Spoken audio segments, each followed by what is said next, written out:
Hi,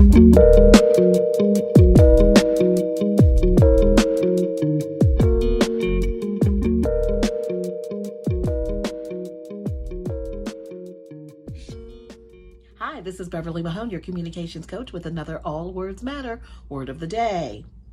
Good versus well. Are you using it incorrectly?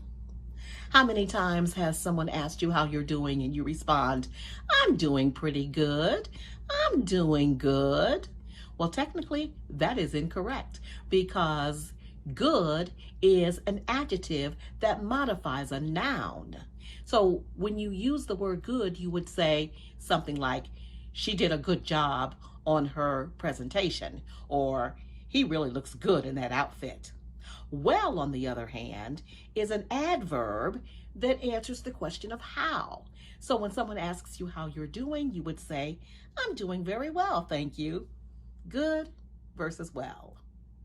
This has been another All Words Matter word of the day from your communications coach, Beverly Mahone.